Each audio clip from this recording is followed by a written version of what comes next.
darle con los modos con la sucesión por causa de muerte como modo de adquirir, el derecho real de herencia y los asignatarios. Esto sin perjuicio de que tenemos una definición y un apunte en el cual ustedes pueden recurrir para ir complementando este live, o en este caso en este audio cuando ustedes lo estén escuchando. Vamos con el modo de adquirir por sucesión por causa de muerte. El concepto de sucesión por causa de muerte se puede usar en tres sentidos: en un sentido objetivo, en un sentido subjetivo y en un sentido operativo. En un sentido objetivo, la sucesión por causa de muerte se entiende como el hecho de suceder a una persona por su masa o caudal de bienes y deudas dejadas. En el sentido objetivo, la sucesión por causa de muerte se entiende el hecho de suceder a un causante en todo su caudal de bienes y deudas acumuladas. En un sentido objetivo, se entiende la sucesión por causa de muerte como la sucesión por causa de muerte a los herederos y legatarios del causante. Se entiende la sucesión por causa de muerte en un sentido objetivo como la sucesión de los herederos y legatarios del causante. En un sentido operativo, se entiende la sucesión por causa de muerte como un modo de adquirir el dominio. Es el sentido correcto entre los abogados, juristas y estudiantes de derecho. Entiéndase, por tanto, la sucesión por causa de muerte como un modo de adquirir el dominio. Es un modo de adquirir el dominio que opera con la muerte del causante. Modo de adquirir el dominio que opera con la muerte del causante. Entiéndanlo así. La sucesión por causa de muerte es un modo de adquirir derechos y obligaciones y bienes transmisibles del causante de acuerdo a las normas de nuestro Código Civil. Hay casos en que la sucesión por causa de muerte no opera como modo de adquirir el dominio. Ojo con eso. Y estos casos son cuando se trata de legados de género o cuando la sucesión está formada por deuda y carece de activos. Hay casos en que la sucesión por causa de muerte no opera como modo de adquirir el dominio. Y estos casos son cuando se trata de legados de género, y en estos casos el legatario adquiere un crédito en contra de los herederos y no una cosa legada, o cuando la sucesión está formada por deuda y carece de activos. Entonces hay casos en que la sucesión por causa de muerte no opera como modo de adquirir el dominio, y estos casos son cuando se trata de legados de género, y en estos casos el legatario adquiere un crédito en contra de los herederos y no una cosa legada. En el caso de los legados de género, el legatario adquiere un crédito en contra de los herederos y no una cosa legada propiamente tal. Cuando la sucesión está formada por deuda y carece de activos, tampoco opera como modo de adquirir el dominio, como modo de adquirir la sucesión por causa de muerte. Este modo de adquirir el dominio, la sucesión por causa de muerte, no tiene una definición legal, pero nuestra doctrina lo entiende como un modo de adquirir el patrimonio de una persona fallecida. Nuestra doctrina entiende la sucesión por causa de muerte como un modo de adquirir el patrimonio de una persona fallecida. Un modo de adquirir el patrimonio de una persona fallecida. Y en este contexto, el patrimonio hace referencia al conjunto de bienes, derechos y obligaciones transmisibles y o una cuota de ellas y o ciertos bienes singulares. Entonces, la sucesión por causa de muerte es un modo de adquirir el dominio del patrimonio de una persona difunta, y este patrimonio hace referencia al conjunto de bienes, derechos y obligaciones transmisibles o una cuota de ellas o ciertos bienes. La sucesión por causa de muerte no permite adquirir el dominio de algo, sino que permite adquirir el derecho de herencia. La sucesión por causa de muerte, ojo, no permite adquirir el dominio directamente, sino que permite adquirir el derecho real de herencia, que lo vamos a ver a continuación dentro de este mismo live. Las características de este modo de adquirir, de la sucesión por causa de muerte, son: primero, es un hecho jurídico. La muerte es un hecho jurídico. Ya que, bueno, porque la muerte es un hecho jurídico, la sucesión por causa de muerte tiene su origen en un hecho jurídico. Es un modo de adquirir la sucesión por causa de muerte, esa es su naturaleza jurídica, es un modo de adquirir, es un modo de adquirir derivativo, porque estos derechos sobre el patrimonio del causante ya existían, no se crean de la nada. Este modo de adquirir opera por causa de muerte, es decir, se requiere el fallecimiento de una persona para que entre en plena operación la sucesión por causa de muerte como modo de adquirir. Es gratuito, ya que no requiere una contraprestación para adquirir. Es gratuito, ya que no requiere una contraprestación para adquirir. Opera a título universal. Por regla general opera de esta manera porque el patrimonio del causante viene a ser una universalidad, pero excepcionalmente puede operar a título singular cuando se trata de legados. Entonces opera, por regla general, a título universal, pero de manera excepcional, cuando se trata de legados, opera a título singular. Y por último, en el ámbito de aplicación del modo de adquirir sucesión por causa de muerte, se permite adquirir el patrimonio transmisible del causante. Patrimonio transmisible. Entonces, como ya habíamos mencionado, las características de este modo de adquirir sucesión por causa de muerte son: se trata de un hecho jurídico, o nace a partir de un hecho jurídico. Es un modo de adquirir derivativo, esa es su naturaleza jurídica. Opera por causa de muerte, ya que requiere el fallecimiento de una persona para que opere. Es gratuito, ya que no requiere una contraprestación para adquirirse. Por regla general opera a título universal, porque el patrimonio del causante es una universalidad. Por excepción opera a título singular cuando se trata de legados. Y en el ámbito de aplicación del modo de adquirir sucesión por causa de muerte, permite adquirir el patrimonio transmisible del causante. En estos casos permite transmitirle a los herederos el patrimonio del causante. Ahora vamos a hablar de los principios jurídicos que están vinculados con el derecho sucesorio. Los principios que vienen a estar vinculados con el derecho sucesorio. No son tantos, pero los vamos a revisar cada uno de estos. No son tantos, pero no se preocupen, los vamos a revisar toditos.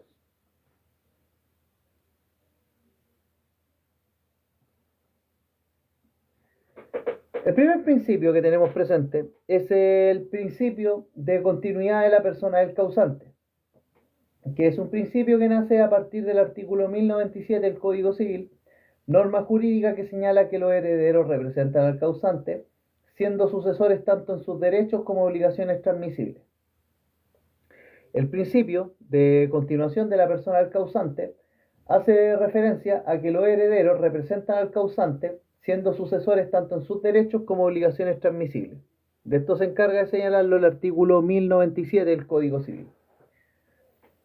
El principio de continuidad de la persona del causante sostiene de que los herederos representan al causante, siendo sucesores tanto en sus derechos como obligaciones transmisibles.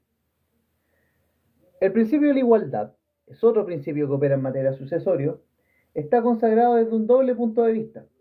El principio de la igualdad en materia sucesoria está consagrado desde un doble punto de vista.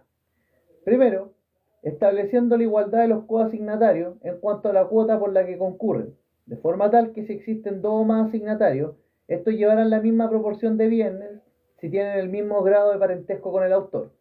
Aquí hablamos de una igualdad de valor. El principio de igualdad, entonces, se entiende desde un doble punto de vista.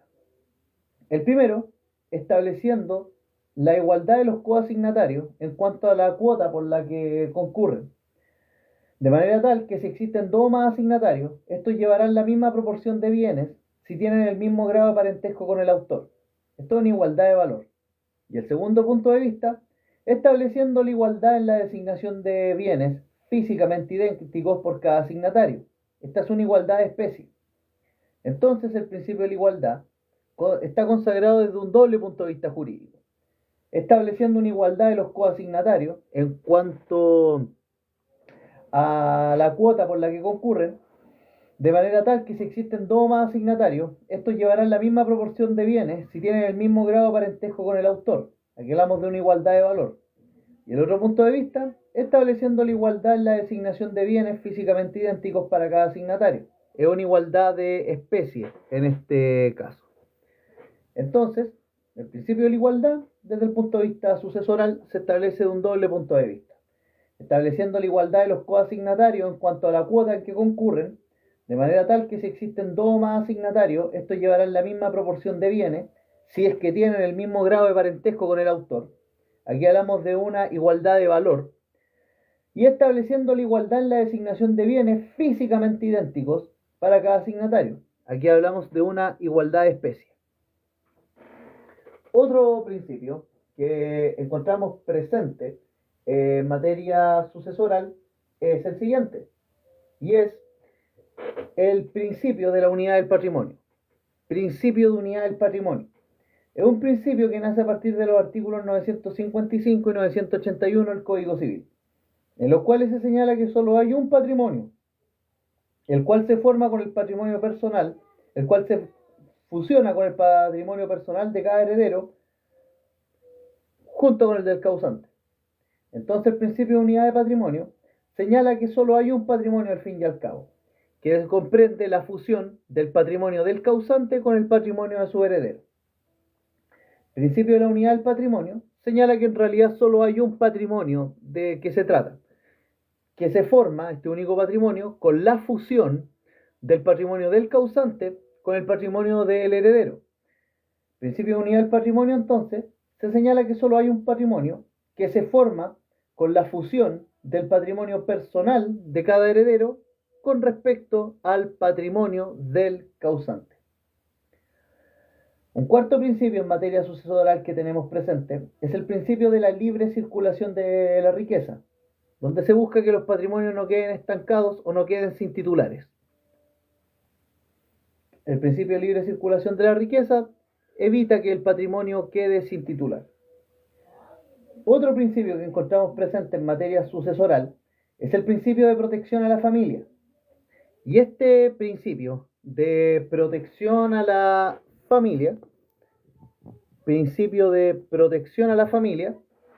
es un principio jurídico mediante el cual se consagra la protección de la familia mediante los órdenes de sucesión, toda vez que será la familia la llamada a suceder al causante. Principio de protección a la familia es un principio jurídico mediante el cual se consagra la protección de la familia mediante los órdenes de sucesión, ya que mediante estos órdenes de sucesión la familia será la llamada a suceder al causante.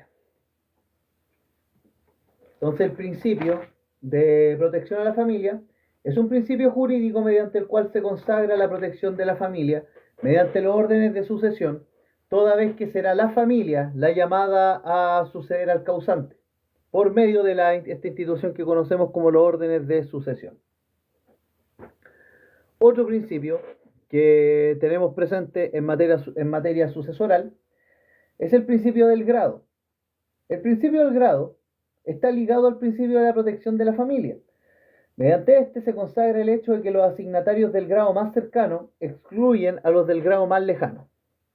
El principio del grado es un principio jurídico mediante el cual se consagra el hecho de que los asignatarios del grado más cercano excluyen a los del grado más lejano. El principio del grado, entonces, que está estrechamente vinculado con el principio de protección a la familia, es que mediante este principio se consagra el hecho de que los asignatarios del grado más cercano excluyen a los del grado más lejano. Otro principio que está presente en el derecho sucesorio es el principio de la libertad para testar. Es el principio de la libertad para testar. Este es un principio jurídico mediante el cual se consagra la posibilidad de que todas las personas, salvo las que la ley declara inhábiles, puedan crear testamentos de forma tal que puedan disponer de su patrimonio. Hay que tener presente que la libertad para testar en Chile no es total, sino que debe ajustarse a los parámetros que la propia ley establece. Principio de libertad para testar es un principio que consagra la posibilidad de que todas las personas, salvo las que la ley declara inhábiles, puedan crear testamentos de forma tal que puedan disponer de su patrimonio. Hay que tener presente que la libertad para testar en Chile no es total, sino que debe ajustarse a los parámetros que la propia ley establece. Principio de libertad para testar, entonces, es un principio jurídico mediante el cual se consagra la posibilidad de que todas las personas, salvo las que la ley declara inhábiles, puedan crear testamentos de manera tal que puedan disponer de su patrimonio. Pero ojo, en Chile no hay plena libertad para testar, sino que debe ajustarse esta libertad a lo que la ley señala. Un último principio presente en nuestro derecho sucesorio es el principio de libertad para suceder. Principio de libertad para suceder. Este principio hace referencia a que, por regla general, cualquier persona tiene vocación hereditaria, es decir, la aptitud para suceder un causante tanto como heredero como legatario. Entonces, el principio de libertad para suceder hace referencia a que, por regla general, cualquier persona tiene vocación hereditaria, es decir, la aptitud para suceder un causante tanto como heredero como legatario. Incluso las personas jurídicas, por ejemplo, una iglesia, porque claro, se puede dejar un legado a una iglesia. Una iglesia es una persona jurídica de derecho público. Ojo con eso. Bien, pero miren, los principios más importantes en materia sucesoral son principalmente tres, amigos míos, que son el principio de continuidad de la persona del causante, que viene a estar consagrado en el artículo 1097 de nuestro Código Civil y que establece lo siguiente, de que los herederos son también obligados a las cargas testamentarias, o mejor dicho, el artículo completo señala que los asignatarios a título universal, con cualquiera palabra que se les llame, que aunque en el testamento se les califique como legatarios, son herederos y representan la persona del testador para sucederle en todos sus derechos y obligaciones transmisibles. Los herederos son también obligados a las cargas testamentarias, esto es, a las que se constituyen por el testamento mismo y que no se imponen a determinadas personas. El principio de continuidad de la persona del causante básicamente establece de que los herederos representan al causante, siendo sucesores tanto de sus bienes, derechos y obligaciones transmisibles. El otro principio que es importante en materia sucesoral, más allá de todos los que hemos nombrado, es el principio de la igualdad, que se consagra desde un doble punto de vista, estableciendo la igualdad de los coasignatarios en cuanto a la cuota por la que concurren, de manera tal que se llevarán la misma proporción de bienes si es que tienen el mismo grado de parentesco con el autor, si ambos son hijos, por ejemplo. Aquí se consagra una igualdad de valor entre los coasignatarios.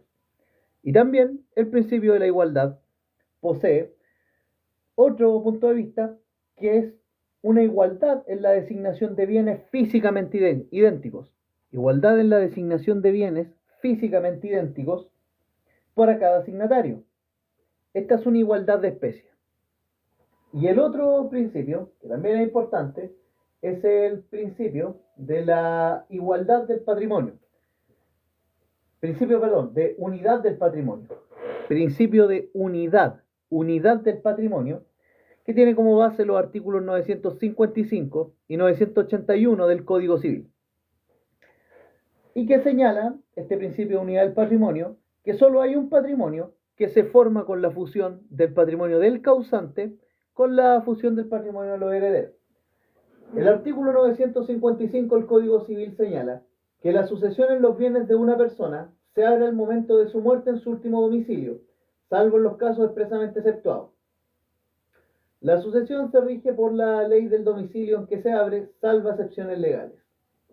El artículo 981 nos deja ver que la ley no tiende al origen de los bienes para arreglar la sucesión intestada o gravarla con restitución o reserva. Pero, en esencia, el principio de unidad del patrimonio establece que solo hay un patrimonio que se forma con el patrimonio personal de cada heredero, fusionado junto con el patrimonio del causante. Y el principio de la libre circulación de la riqueza y el de protección de la familia, que es un principio mediante el cual se consagra la protección de la familia mediante los órdenes de sucesión, toda vez que será la familia la llamada a suceder al causante. Vale. Vamos ahora con las etapas de la transmisión sucesoria. Las etapas de la transmisión sucesoria. ¿Cuáles son las etapas de la transmisión sucesoria entonces? Bueno, en los presentes casos, para la materia que estamos estudiando, cabe destacar que las etapas de la transmisión sucesoria son principalmente tres, que son, primero, la apertura de la sucesión, que está regulada en el artículo 955 ya leído, la delación, que es el actual llamamiento que hace la ley para aceptar o repudiar una herencia, que está establecida en el artículo 956 del Código Civil, y el pronunciamiento de parte del asignatario de aceptar o repudiar la asignación, y el pronunciamiento de parte del asignatario de aceptar o repudiar la asignación. Y de esta etapa ya nacen dos situaciones, que son la aceptación de la herencia y la repudiación de la herencia. Respecto de la aceptación de la herencia, esta no tiene una definición legal, pero la podemos entender como el acto mediante el cual un asignatario acepta y toma para sí dicha calidad, la calidad de asignatario. La aceptación de una herencia, entonces, es el acto mediante el cual un asignatario acepta y toma para sí dicha calidad. Una asignación se puede aceptar después de que se ha deferido la sucesión. Las asignaciones se aceptan después de deferida la asignación. Ahora, también puede darse que quien recibe una asignación repudie la herencia. Puede darse que quien repudie la asignación, a quien se le asigne la asignación, valga la redundancia, repudie la herencia. La repudiación de la herencia es el acto mediante el cual un asignatario rechaza para sí dicha calidad. La repudiación de la herencia es un acto mediante el cual un asignatario rechaza para sí dicha calidad. La repudiación es un acto mediante el cual un asignatario rechaza para sí dicha calidad. Y la aceptación de la herencia es el acto mediante el cual un asignatario acepta y toma para sí dicha calidad, la calidad de asignatario. En cuanto a la repudiación, que es el acto mediante el cual un asignatario rechaza para sí dicha calidad, es que una asignación se puede repudiar después de la muerte de la persona cuya sucesión se trata. La repudiación en vida, por así decirlo, no tiene ningún valor. Esa es la repudiación intempestiva. La repudiación de una herencia en vida no tiene ningún valor.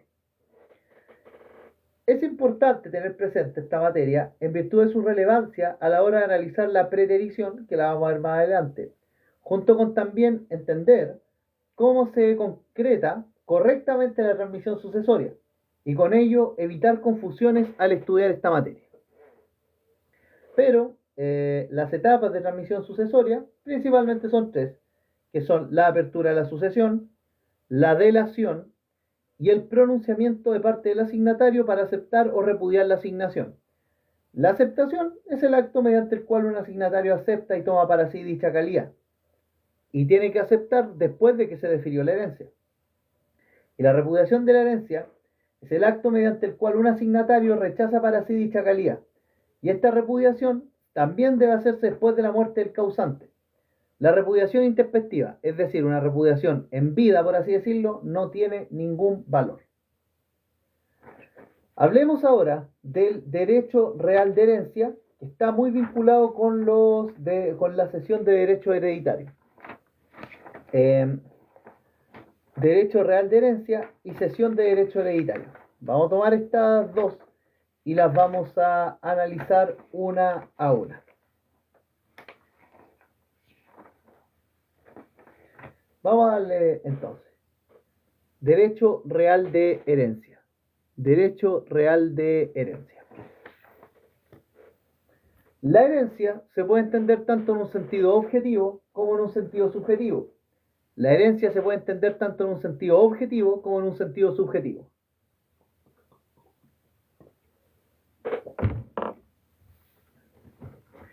En el sentido objetivo, desde este punto de vista, la herencia consiste en la masa de bienes y obligaciones que conforman el patrimonio del causante.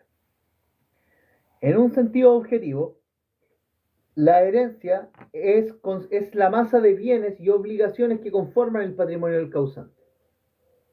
En un sentido objetivo, la herencia es la masa de bienes y obligaciones que conforman el patrimonio del causante. Sentido objetivo de la herencia, masa de bienes y obligaciones que forman el patrimonio del causante. Y en un sentido subjetivo, la herencia es un derecho subjetivo que consiste en la facultad o aptitud de una persona para suceder en el patrimonio del causante o en una cuota de él. Es el sentido más correcto para estudiar lo que es la herencia desde el punto de vista del derecho.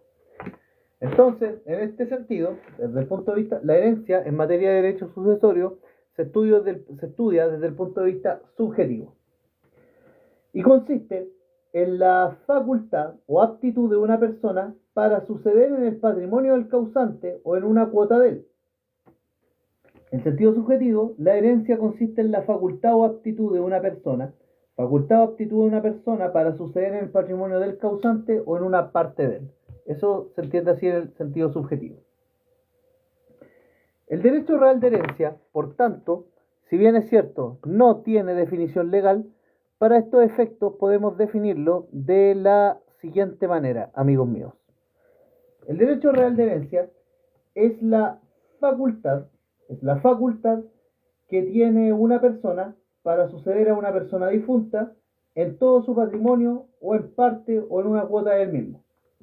El derecho real de herencia es la facultad que tiene una persona para suceder a una persona difunta en todo su patrimonio o en una parte o cuota del mismo. Derecho real de herencia, entonces, es la facultad que tiene una persona para suceder a una persona difunta en todo su patrimonio o en una parte o cuota del mismo. Se vincula estrechamente con el sentido subjetivo de la herencia, que es la facultad o aptitud de una persona para suceder en el patrimonio del causante a una o en una cuota del mismo. Las características del derecho real de herencia son las siguientes.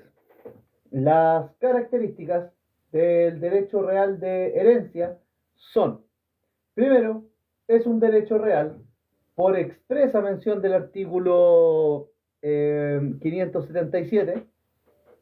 Es un derecho real por expresa mención legal. El derecho real de herencia es un derecho real por expresa mención legal, artículo 577. Es un derecho real por expresa mención legal. De este derecho nace la acción de petición de herencia. De este derecho real de herencia nace la acción de petición de herencia, que la vamos a ver más adelante. De este derecho real de herencia nace la acción de petición de herencia, ya que esa es su acción real. Tiene una vida efímera. El derecho real de herencia tiene una vida efímera, ya que comienza con la apertura de la sucesión y termina con la partición. El derecho real de herencia tiene una vida corta. Comienza con la apertura de la sucesión y termina con la partición. El derecho real de herencia empieza con la apertura de la sucesión y termina con la partición. Subsiste mientras los bienes se mantengan indivisos. Subsiste mientras los bienes se mantengan indivisos. Y cuando la indivisión termina, el derecho real de herencia se transforma en un derecho real de dominio. Amén, gato queso. Cuando la indivisión termina, el derecho real de herencia se transforma entonces en un derecho real de dominio. Entonces, respecto al derecho real de herencia, que es la facultad que tiene una persona para suceder a otra difunta en todo su patrimonio o en una parte o cuota del mismo, sus características son que es un derecho real, por expresa mención del artículo 577 del Código Civil. De este derecho nace la acción de petición de herencia. Tiene una vida efímera, que comienza con la apertura de la sucesión y termina con la partición. Subsiste mientras los bienes se mantengan indivisos. Y cuando la indivisión termina, el derecho real de herencia se transforma en un derecho real de dominio. Este derecho real de herencia puede ser adquirido mediante tres modos. Este derecho real de herencia se puede adquirir mediante tres modos. ¿Cuáles son estos tres modos por los cuales se puede adquirir este derecho real de herencia? Primero, por sucesión por causa de muerte, que es la regla general, la regla común y el modo de adquirir que el legislador previó para este derecho real de herencia. Sucesión por causa de muerte, que es la regla general, regla común y el modo de adquirir que el legislador previó para este derecho real. Sucesión por causa de muerte, que es la regla general, regla común y el modo de adquirir que el legislador previó para este derecho real. Pero también se puede adquirir por tradición, ya que operan los casos donde un heredero cede su derecho real de herencia. Y en estos casos la tradición se efectúa conforme a las reglas de la tradición de bienes muebles. Entonces, se puede adquirir también por tradición este derecho real de herencia. Bienvenida, Silvita. Se puede adquirir por tradición y operan los casos donde un heredero cede su derecho real de herencia. En estos casos la tradición se efectúa conforme a las reglas de la tradición de bienes muebles. Por tradición, entonces, se puede adquirir también el derecho real de herencia bajo la regla de los bienes muebles, y sean los casos en que un heredero cede su derecho real de herencia. También se puede adquirir el derecho real de herencia por prescripción adquisitiva. Se puede adquirir el derecho real de herencia también por prescripción adquisitiva. ¿Cómo se puede adquirir por prescripción adquisitiva? Bueno, operan los casos de los herederos putativos. Esto opera en los casos de herederos putativos. Su plazo de prescripción varía conforme a algunas normas. Y vamos a precisarlo a continuación. El plazo para adquirir el derecho real de herencia por prescripción adquisitiva será de 10 años contados desde la apertura de la sucesión cuando no se ha obtenido la posesión efectiva. El plazo para adquirir el derecho real de herencia por prescripción adquisitiva será de 10 años contados desde la apertura de la sucesión cuando no se tiene la posesión efectiva. Entonces, el plazo para adquirir por prescripción adquisitiva, en este caso en favor del heredero putativo, para que pueda adquirir por prescripción adquisitiva el derecho real de herencia, es de 10 años contados desde la apertura de la sucesión cuando no se ha obtenido la posesión efectiva. Pero, en favor del heredero putativo, también se puede adquirir el derecho real de herencia en el plazo de 5 años contados desde la posesión efectiva cuando ésta se obtiene. Será de 5 años cuando se otorgue la posesión efectiva, y estos 5 años se cuentan desde que la posesión efectiva se otorgue. El plazo será de 5 años contado desde el otorgamiento de la posesión efectiva en favor del heredero putativo. Bien, estos serían los 3 modos por los cuales se puede adquirir el derecho real de herencia: sucesión por causa de muerte, tradición y prescripción adquisitiva. Vamos a hablar ahora de los derechos hereditarios.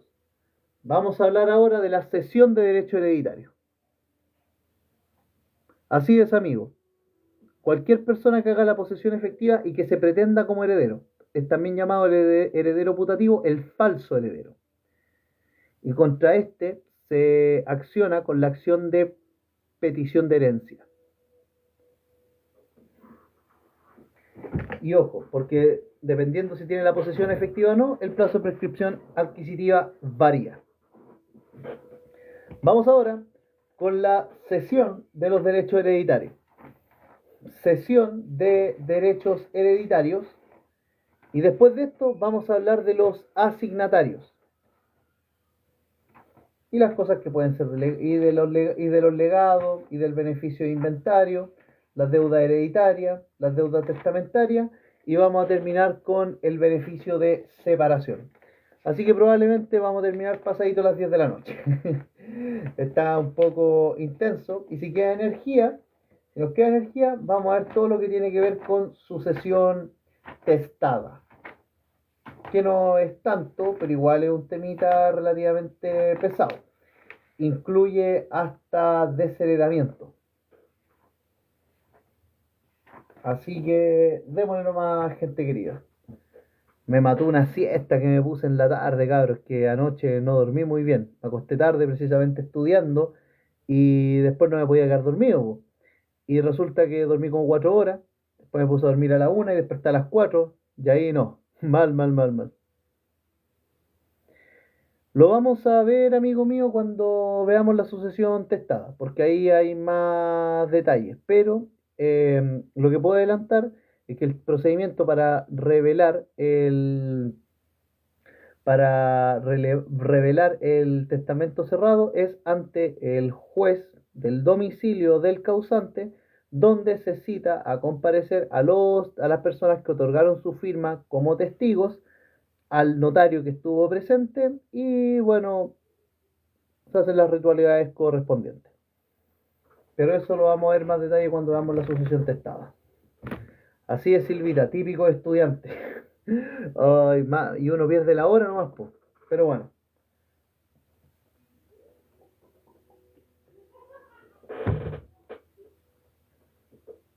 Hablemos de la cesión de derecho hereditario. La cesión de derecho hereditario no tiene una definición legal. No tiene una definición legal. Pero se puede entender como una convención por la cual un acreedor cede voluntariamente sus derechos contra el deudor. La cesión de derechos, mejor dicho, como una convención por la cual un acreedor cede voluntariamente sus derechos contra el deudor a un tercero que llega a ser acreedor en lugar de aquel. Bueno, antes de hablar de la cesión de derechos hereditarios, creo que me salté un poquitito, mencionar qué es la cesión de derechos.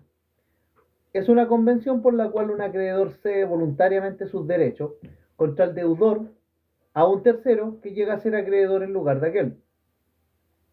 La cesión de derechos es una convención por la cual un acreedor cede voluntariamente sus derechos contra el deudor a un tercero que llega a ser acreedor en lugar de aquel.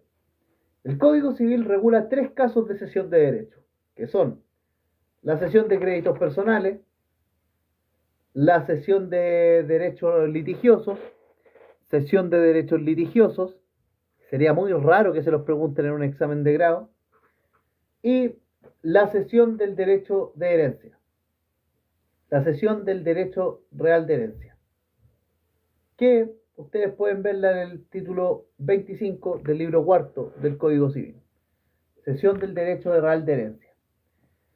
Ahora, respecto a la cesión de derecho hereditario, que es la que vamos a ver a continuación, esta se puede hacer antes o después de efectuada la posesión efectiva, nunca antes del fallecimiento del causante, toda vez que estos actos no son válidos por expresa mención legal y porque don Andrés Bello consideraba que en ello había un germen de inmoralidad.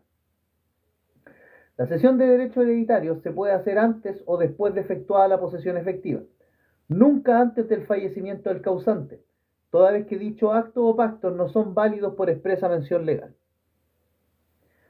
Las partes en el contrato de cesión de derecho hereditario, las partes en la cesión de derecho hereditario son el cedente, que es el que cede el derecho, el cedente, que es el que cede el derecho, y el cesionario, quien es el que recibe el derecho cedido.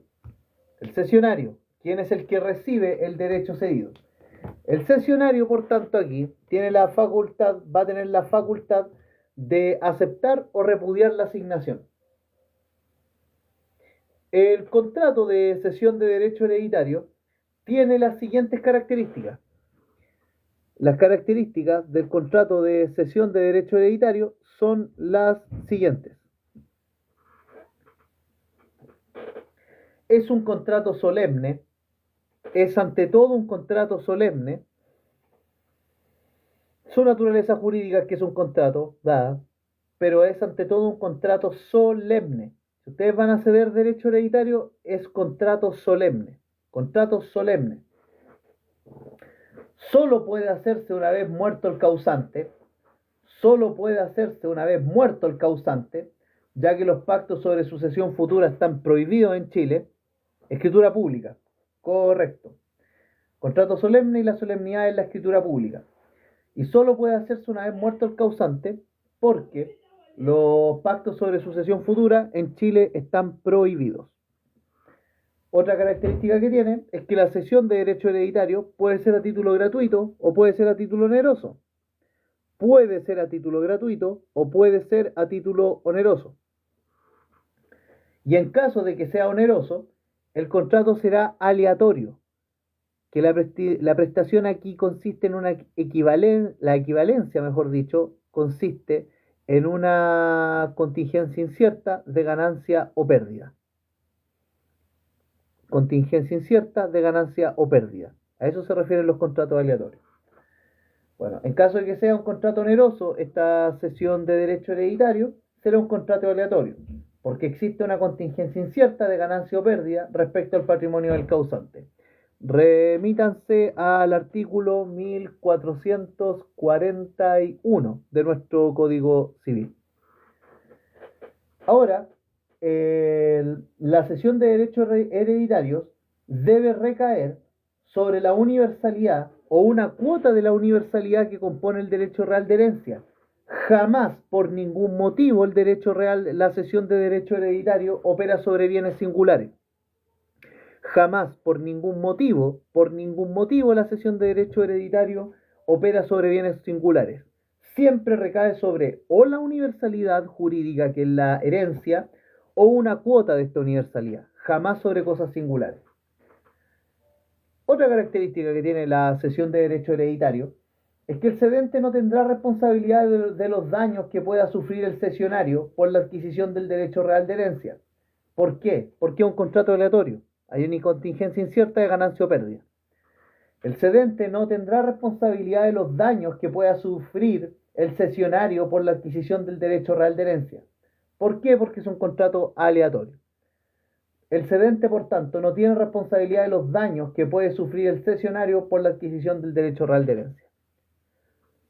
Y una última característica de este derecho real de herencia es que si el cedente cedió a título oneroso, solo será responsable de su calidad de heredero si es que no especifica los efectos que trae la aceptación de la herencia. Si el cedente cedió a título oneroso, solo será responsable de su calidad de heredero si es que no especifica los efectos que traerá la aceptación de la herencia. Entonces, recapitulando, las características del contrato de cesión de derecho hereditario es que es un contrato, esa es su naturaleza jurídica, y es un contrato solemne, cuya solemnidad es la escritura pública. Solo se puede hacer una vez muerto el causante, puede ser a título gratuito u oneroso. Si es a título oneroso, es un contrato aleatorio. Debe recaer sobre una universalidad o una cuota de esta universalidad, jamás sobre bienes singulares. El cedente no va a tener responsabilidad alguna de los daños que pueda sufrir el cesionario por la adquisición del derecho real de herencia, y solo será responsable de su calidad de heredero si es que no especifica los efectos que trae la aceptación de la herencia. Esto con respecto al cedente. Bien, respecto de los efectos de la cesión de derecho hereditario, el cesionario tendrá los mismos derechos y cargas que tenía el heredero. Respecto de los efectos de la cesión de derecho, el cesionario tendrá los mismos derechos y cargas que tenía el heredero. Pasa a ser un heredero, por así decirlo. Pedir, ¿y qué puede hacer entonces este cesionario? Puede pedir la partición de la herencia,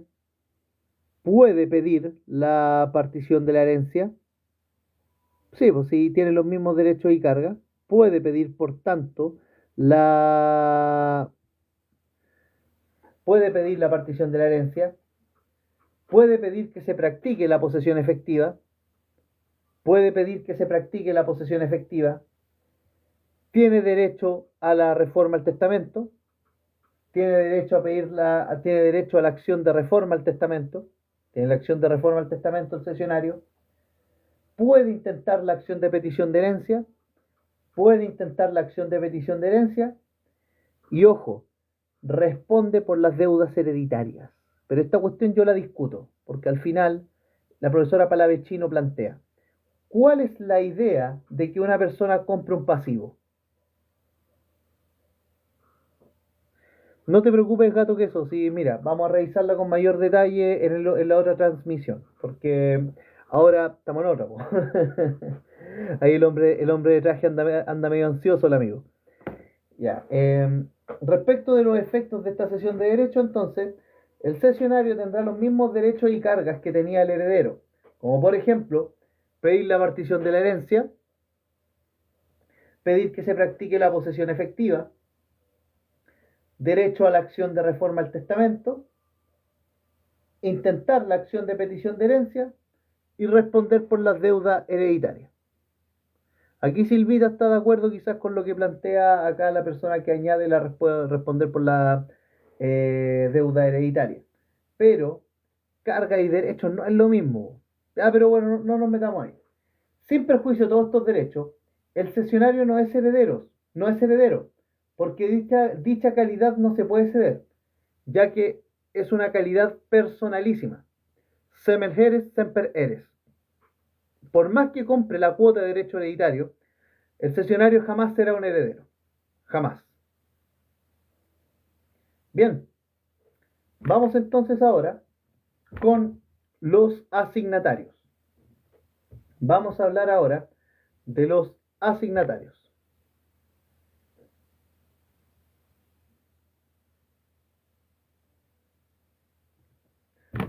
El concepto de asignatario es una denominación genérica que puede referirse tanto a los herederos como a los legatarios.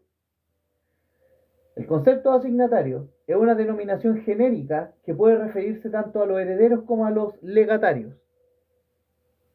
El concepto de asignatario no tiene una definición legal, pero se puede entender como una persona a quien se le asigna una herencia o legado. Es una persona a la cual se le hace una asignación. Listo. No hay mayor trámite que eso. El asignatario es una persona a quien se le hace una asignación. Listo. Una asignación de una herencia o de un legado. Eso es un asignatario. Es una persona a la cual se le hace una asignación de una herencia o legado. Listo. Nada más que eso. Los asignatarios se pueden clasificar en asignatario a título universal o en asignatarios a título singular. Los asignatarios pueden ser a título singular o pueden ser asignatarios a título universal. Los asignatarios a título universal, bueno, son los herederos. Los asignatarios a título universal son los herederos. Asignatarios a título universal son los herederos. Y los asignatarios a título singular son aquellos que se suceden en una o más especies o cuerpos ciertos del testador o en una o más especies de cierto género. La asignación se denomina legado y el asignatario se denomina legatario. Los asignatarios a título singular entonces son aquellos en que se sucede en una o más especies o cuerpos ciertos del testador o en una o más especies de cierto género. La asignación se denomina legado en caso de asignación a título singular y el asignatario se denomina legatario. Hola Michael, ¿qué tal? Sí, tenemos un video en el canal de YouTube de procedimiento sumario. Es bastante corto, bastante conciso, la verdad es que no es un procedimiento largo y el apunte en el cual nos hemos basado es bastante certero. Así que puedes revisarlo. La miniatura que aparece en YouTube es la de Bardock, pero cuando llega a este planeta donde matan a sus compañeros. Bueno, eso es la referencia, pero ahí está, disfrútelo. Vale, entonces los asignatarios a título universal son los herederos y los asignatarios a título singular son aquellos que suceden en una o más especies de cuerpo cierto o en una o más especies de cierto género. La asignación se denomina legado y el asignatario se denomina legatario. Ahora, respecto de los asignatarios a título universal o herederos, respecto a los asignatarios a título universal o herederos, también podemos subclasificarlos.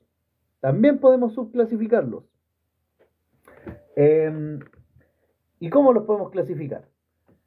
Como asignatario a título universal o herederos universales, herederos de cuota o herederos de remanente.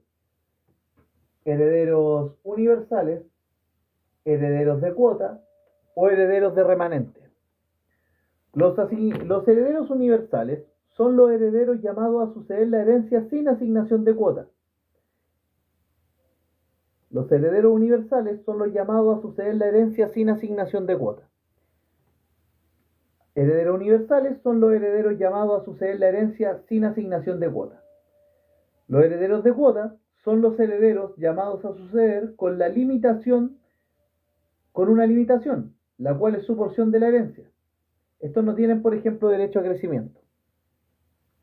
Los herederos de cuotas son los herederos llamados a suceder con una limitación, la que es su porción de la herencia. Aquí no tienen derecho a crecimiento. Herederos de cuota entonces son los herederos llamados a suceder con una limitación, la cual es su porción de la herencia. Y los herederos de remanente son los que son llamados a suceder lo que resta de la herencia una vez que se han realizado las demás asignaciones testamentarias. Los herederos de remanente son los herederos llamados a suceder lo que resta de la herencia una vez se han realizado las demás asignaciones testamentarias. Estos no tienen derecho a crecimiento. Estos no tienen ningún derecho a crecimiento. La importancia de distinguir entre los distintos tipos de herederos radica en que solo los herederos a título universal tienen derecho a crecimiento. Solo los herederos a título universal tienen derecho a crecimiento. Este es un detalle, no menor.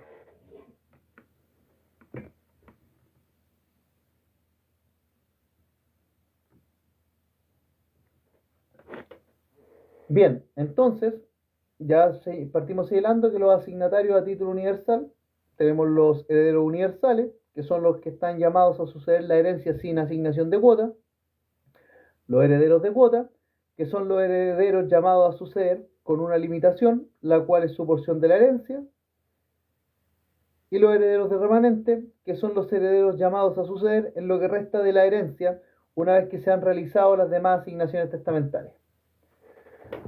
Por otro lado, los asignatarios a título singular también se pueden clasificar. ¿Y cómo clasificamos los asignatarios a título universal? Bueno, los legatarios a título singular pueden ser legatarios de especie o cuerpo cierto o legatarios de género. Asignatarios a título singular son legatarios de especie o cuerpo cierto o legatarios de género. Los legatarios de especie o cuerpo cierto son los legatarios llamados a suceder un determinado cuerpo cierto con máxima determinación. Los legatarios de especie o cuerpo cierto son los legatarios llamados a suceder un determinado cuerpo cierto con máxima determinación. Veo que hay hartas preguntas, así que vamos a tratar de responderlas después de que hagamos un paralelo, que es poquito, antes de pasar a las cosas que pueden ser legadas, ¿vale? Para no perder el hilo. Ya, por otro lado, los asignatarios a título singular se pueden clasificar en legatarios de especie o cuerpo cierto, que son los legatarios llamados a suceder un determinado cuerpo cierto con máxima determinación. Por ejemplo, usted, amigo Koiros, que tiene un nombre griego, va a recibir como legado un gato macho, raza ragdoll, de ojos verdes, de 3 años, cuya propiedad el causante le llamaba Pepe. Por ejemplo, eso es el asignatario de especie o cuerpo cierto, recibe un cuerpo cierto con máxima determinación. No pueden dejarlo sin nada, amigo, a menos que lo deshereden o tenga alguna indignidad declarada judicialmente. No pueden hacer eso, por si acaso. Así que quédese tranquilo. No lo pueden dejar fuera de la herencia. Nadie tiene derecho a hacer eso a menos que tenga una incapacidad, una indignidad o haya sido desheredado. Pero si es porque sí, no se puede. Bien, Silvita, usted lo ha dicho, ha sido certera. El legado de especie o cuerpo cierto es una cosa bien individualizada, máximamente determinada. Desheredado significa que tiene que haber una cláusula testamentaria o una disposición testamentaria en la que expresamente usted haya sido desheredado de su porción hereditaria en atención a las causales del artículo 1208 del Código Civil. Si no está ninguna de esas, entonces usted no lo pueden privar de la herencia. Si no tiene una incapacidad, que no creo que la tenga, o si no ha sido declarado indigno, pero esta declaración de indignidad tiene que ser por medio de una declaración judicial. No pueden dejarlo sin herencia porque quieren. Eso en Chile no existe. Eso no pasa. Bien, y los legatarios de género entonces son los legatarios llamados a suceder una o más especies indeterminadas de cierto género. Por ejemplo, usted recibirá como legado un gato. Listo. Nada más que eso. Los legatarios de género entonces son los legatarios llamados a suceder una o más especies indeterminadas de cierto género. Especies indeterminadas de cierto género. Por ejemplo, recibirá como legado uno de los gatos que eran de propiedad del testador. Un gato. Esta es la diferencia entre un legatario de especie o cuerpo cierto y un legatario de género. El legatario de especie o cuerpo cierto está llamado a suceder una cosa legada con máxima determinación, una cosa bien individualizada. Y el legatario de género está llamado a suceder una cosa, un individuo indeterminado de un determinado género. La importancia de distinguir entre los distintos tipos de legatario radica en los siguientes criterios. En cuanto a su adquisición, el legatario de especie o cuerpo cierto, si es que el legatario acepta la asignación, se adquiere el dominio del legado desde la apertura de la sucesión. Aquí se adquiere por causa de muerte. Se adquiere por sucesión por causa de muerte. En caso del legatario de especie o cuerpo cierto, si es que acepta la asignación y adquiere el dominio de la cosa legada, la cosa bien especificada, adquiere por sucesión por causa de muerte. Sin embargo, si se trata de un legado de género, si es que el asignatario acepta, si es que el legatario, acepta, si es que el legatario acepta, el legatario lo que adquiere es un crédito, el que puede reclamar hacia los herederos, por lo que aquí no adquiere por sucesión por causa de muerte, sino que adquiere por tradición. No adquiere la cosa, sino que adquiere un crédito contra los herederos, por lo que adquiriría por tradición. En cuanto a los frutos del legatario de especie o cuerpo cierto, si es que el legatario acepta la asignación, éste tiene derecho a los frutos del legado desde la apertura de la sucesión. En cuanto a los frutos, si es que el legatario acepta la cosa legada, esta cosa, especie o cuerpo cierto, tiene derecho a los frutos desde la apertura de la sucesión. Desde la apertura de la sucesión tiene derecho a los frutos. Ahora, en cuanto a los frutos, pero el legatario de género, si es que llega a aceptar la asignación, el legatario no tiene derecho a los frutos del legado.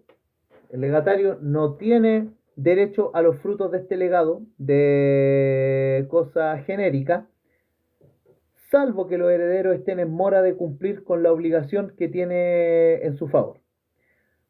Si el legatario de género acepta la asignación, no tiene derecho a los frutos del legado, salvo que los herederos estén en mora de cumplir con la obligación que tiene a favor del legatario de género. Respecto a las acciones, aquí también es distinto. ¿Por qué?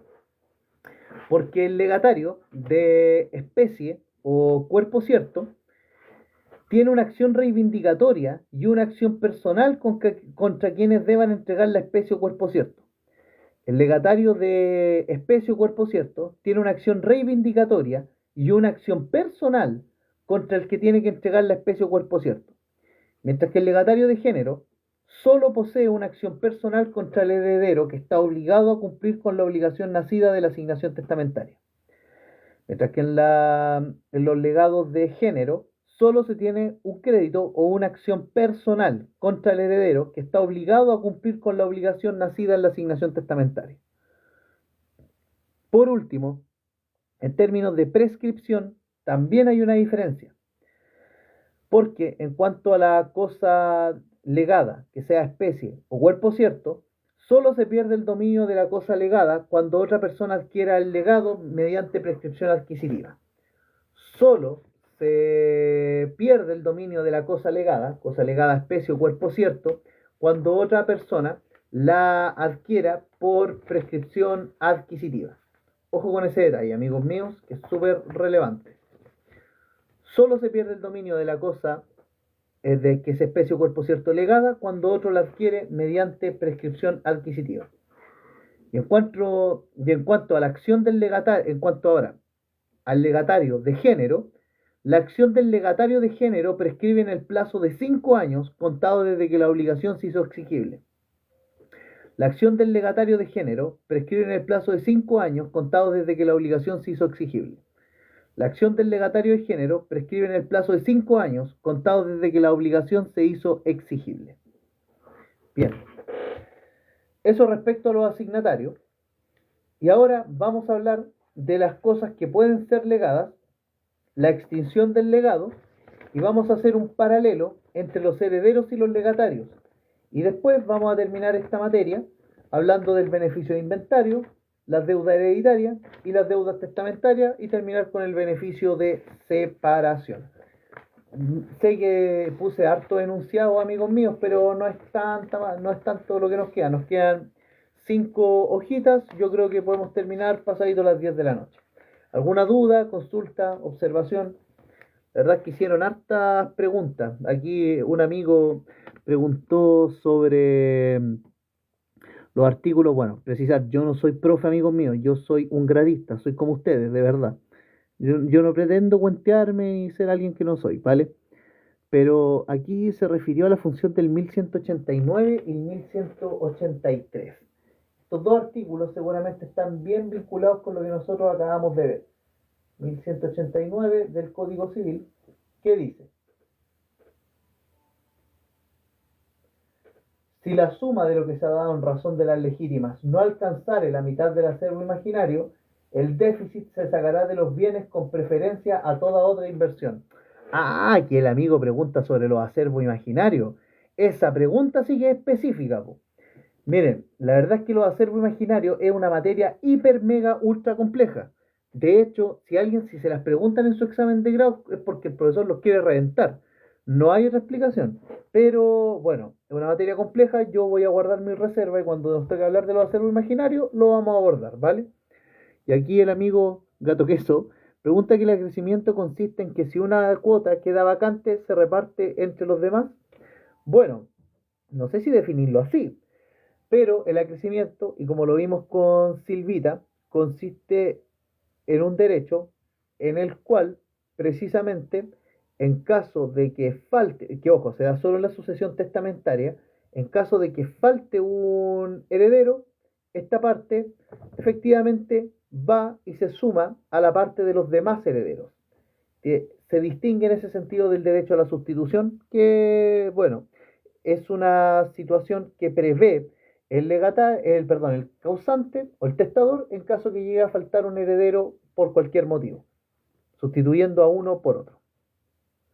Y ahí ustedes tienen la sustitución vulgar y fideicomisaria, la de uno por muchos, la de muchos por uno, y otra que tiene que ver con de un grado o de varios grados.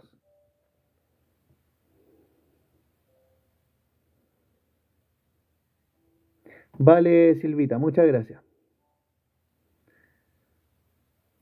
Más que proteger el patrimonio del causante amigo, se busca proteger con el acervo imaginario la legítima expectativa de los herederos, más que el patrimonio del causante en sí mismo.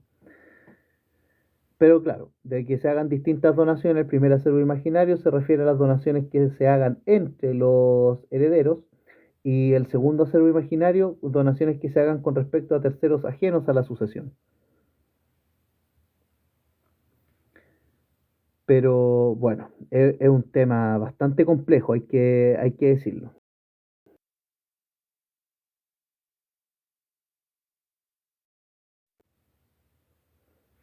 Vamos a continuar. La verdad es que el sucesorio es bastante entretenido, hay que decirlo, pero tiene instituciones que son complejas y las cuales hay que detenerse un poquitito más para observar.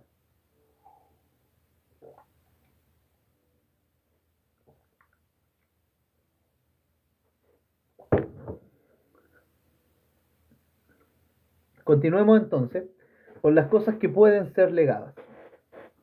Continuemos con las cosas que pueden ser legadas. En generales, todas las cosas pueden ser determinadas como legados, pudiendo ser legadas tanto cosas corporales como incorporales. Por excepción, hay cosas que no son susceptibles de legado, siendo estas las cosas incapaces de ser apropiadas, como el alta mar, por ejemplo, las cosas que al tiempo del testamento son de propiedad nacional, municipal o de uso público, cosas que forman parte de un edificio de manera que no puedan separarse sin deteriorarlo, como una escalera a un edificio, eso no puede ser legada, que sea un inmueble por adhesión, y cosas que pertenecen al culto divino y que de acuerdo al derecho canónico sean intransmisibles. Ya, esta norma es súper del siglo XIX. Entonces, en cuanto a las cosas que pueden ser legadas o no, en general todas las cosas pueden ser determinadas como legados, pudiendo ser legadas, tanto cosas corporales como incorporales. Por excepción, hay cosas que no son susceptibles de ser legadas, como son las cosas incapaces de ser apropiadas, cosas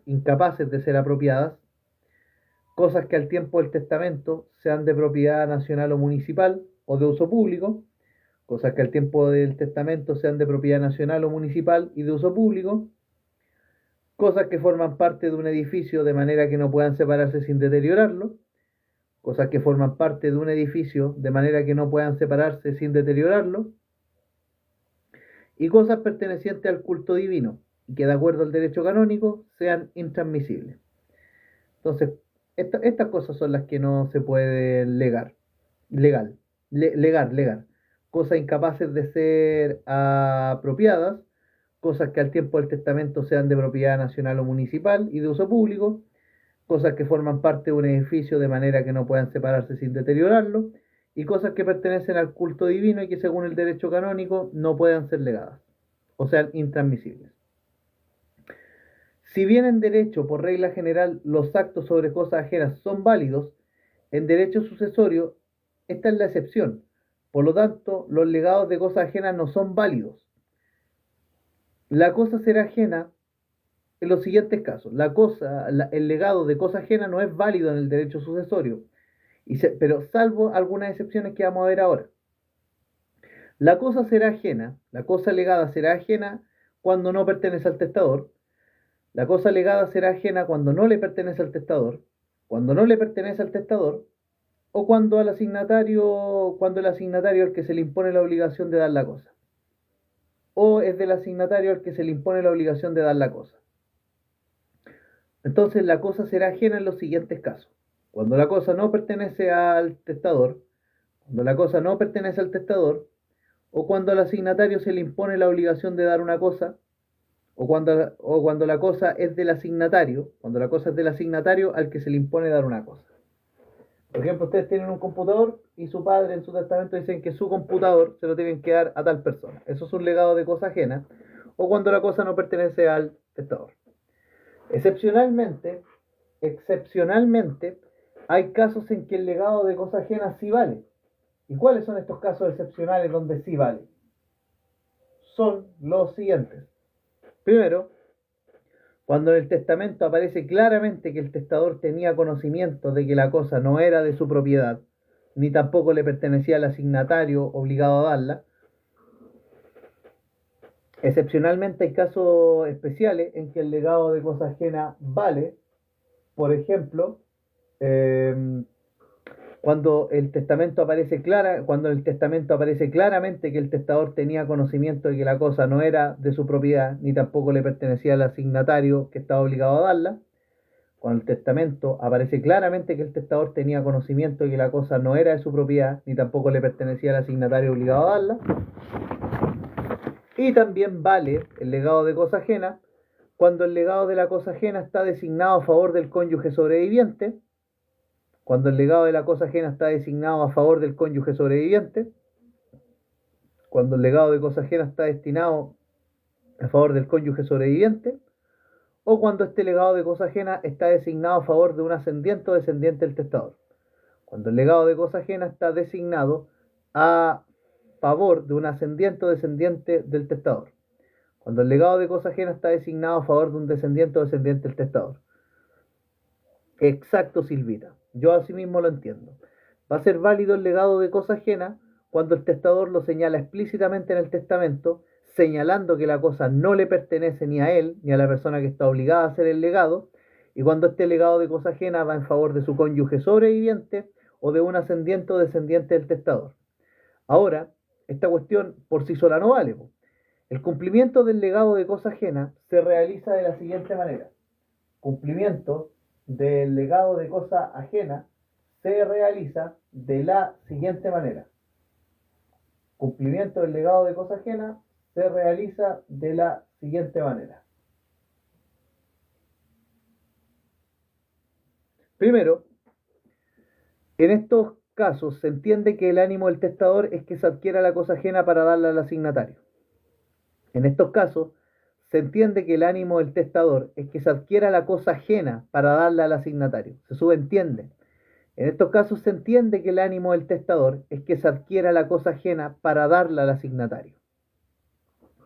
Y segundo, si el dueño de la cosa ajena se niega a enajenarla o pide que por la cosa un precio excesivo, el legislador cambia el criterio, estableciendo que el obligado a cumplir con el legado, pagando el justo precio por la especie. Deme un segundo, por favor.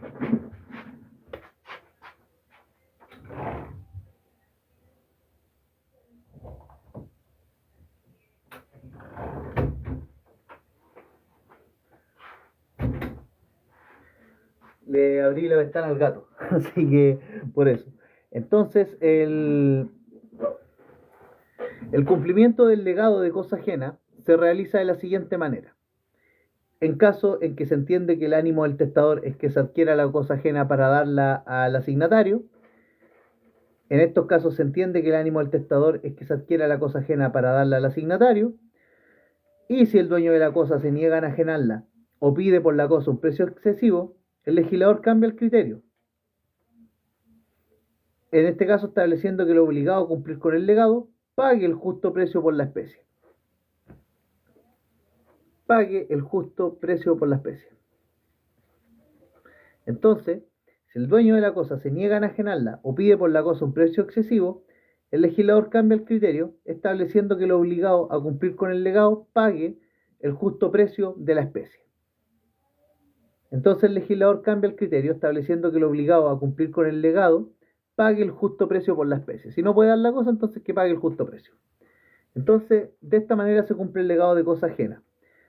Que en estos casos se entiende que el ánimo del testador es que se adquiera la cosa ajena para darla al asignatario, y si el dueño de la cosa se niega a enajenarla o pide por la cosa un precio excesivo, el legislador cambia el criterio y establece que el obligado a cumplir con el legado en realidad pague el justo precio por la especie. Ya la persona no me quiere vender el computador, me está pidiendo 7 palos cuando en realidad vale 500 lucas, entonces, como esto no se puede comprar, el legislador me da la opción de pagarle las 500 lucas a la persona a la cual se le hizo la asignación. A eso se refiere. ¿Queda claro o no? Bien, para avanzar, vamos a continuar con la extinción, vale Silvita, con la extinción del legado.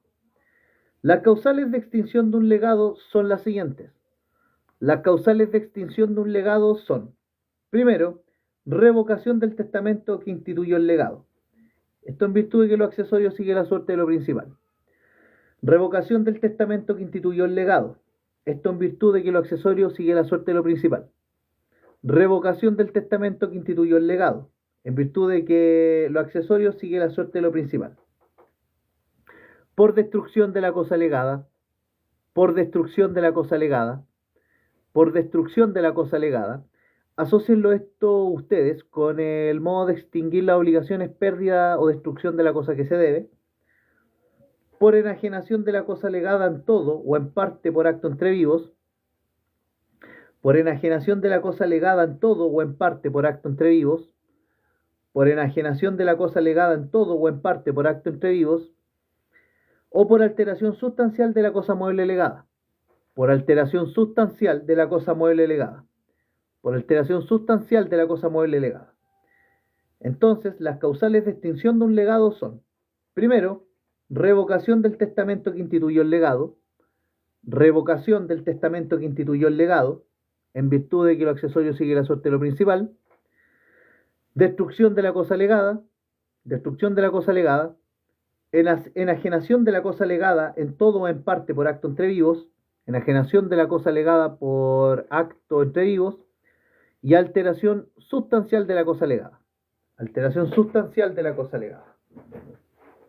Bien, vamos ahora a hacer un paralelo entre la calidad de heredero y legatario. Paralelo entre la calidad de heredero y legatario, y señalar de que ya estamos terminando, chicos, nos va quedando bien poco. Paralelo entre la calidad de heredero y legatario. El heredero, en cuanto al objeto de la asignación,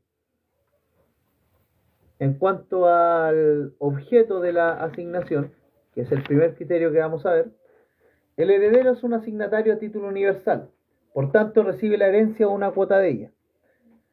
El heredero es un asignatario a título universal, por lo tanto recibe una cuota de la herencia o la herencia en sí misma, mientras que el legatario es un asignatario a título singular, por lo que recibe uno o más bienes determinados. El legatario es un asignatario a título singular, por lo que no recibe una herencia o una cuota de ella, sino uno o más bienes determinados. El objeto, en el caso del heredero, es la herencia, y en el caso del legatario, el legado. En cuanto al origen de la calidad, puede emanar la calidad de heredero, sea ya de la ley o por un testamento, pero la calidad de legatario solo puede emanar del testamento.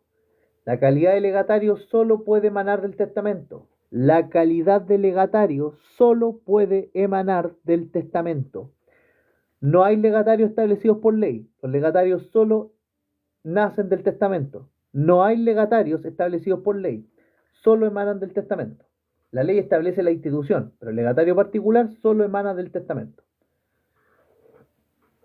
En cambio, la calidad de heredero, claro, la puede establecer el testamento, pero la calidad de heredero la establece la ley. Heredero a título universal, los que están en los órdenes de sucesión. Hijos, personalmente representados por su descendencia. Cónyuge conviviente civil sobreviviente. Ascendientes.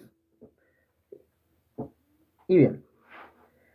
Ahora, en cuanto a la disponibilidad de la calidad, existe herederos voluntarios, que son los que nombra el testador, y herederos forzosos, que son los nombrados por la ley, los que acabamos de mencionar. En cambio, en los legados, todos los legatarios son voluntarios. Todos los legatarios son voluntarios. En cambio, en cuanto a los herederos, hay herederos voluntarios que establece el propio testamento y hay herederos forzosos que establece la ley. Por otro lado, en cuanto al modo de adquirir, la calidad de heredero se adquiere a través de sucesión por causa de muerte. En cuanto al modo de adquirir, la calidad de heredero se adquiere por sucesión por causa de muerte. Calidad de heredero se adquiere por sucesión por causa de muerte. Y la calidad de legatario se debe distinguir entre los legados de género y los legados de especie. Cuanto a la calidad de legatario, se debe distinguir entre los legatarios de género y los legatarios de especie o cuerpo cierto. Los legados de género se adquieren por tradición. Los legados de género se adquieren por tradición, ya que genera un título en favor del legatario.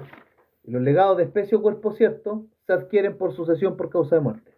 Los legados de especie o cuerpo cierto se adquieren por sucesión por causa de muerte. Ahora, en cuanto a la responsabilidad de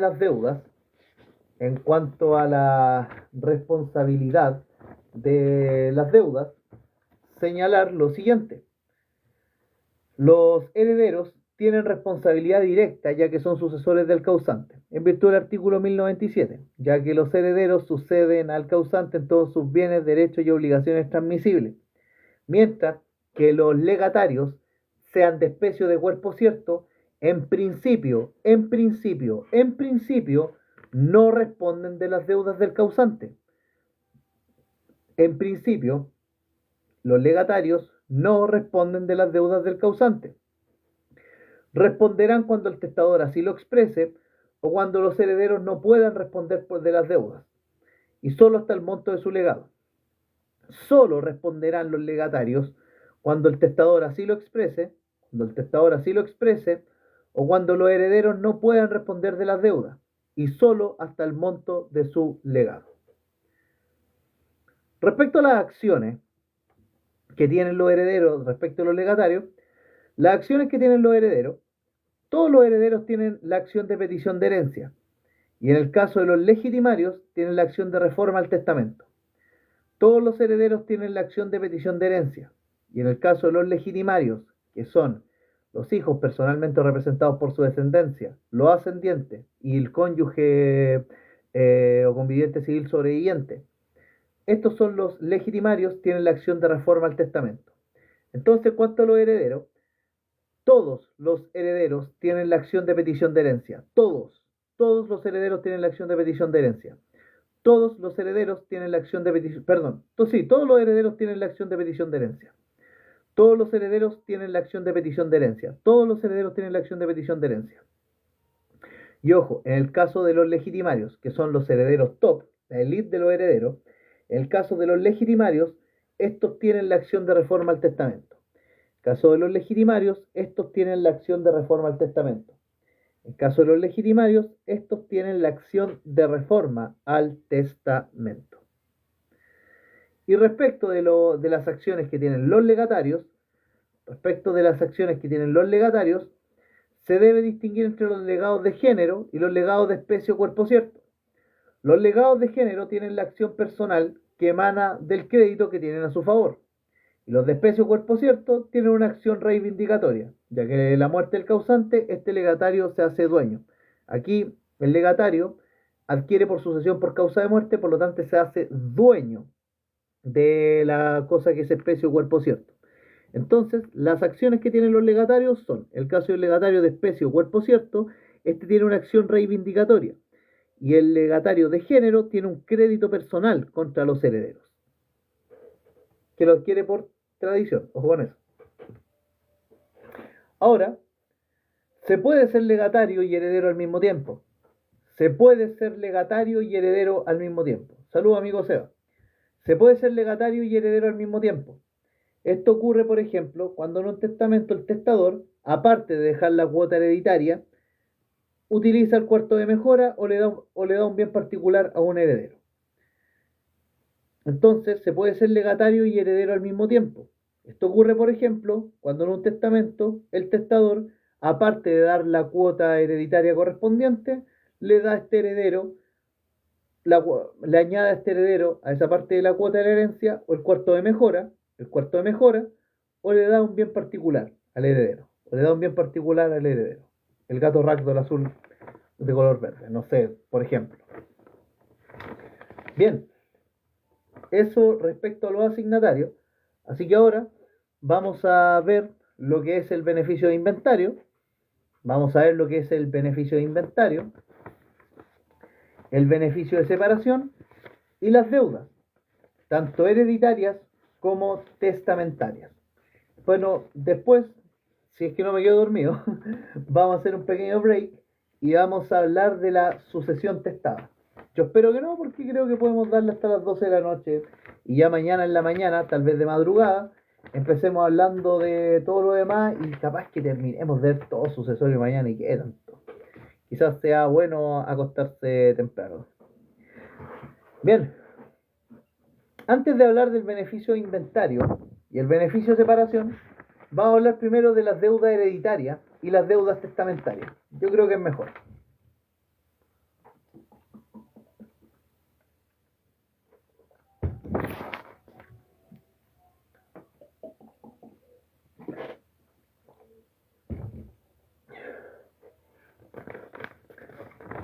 Vamos a hablar de las deudas hereditarias entonces.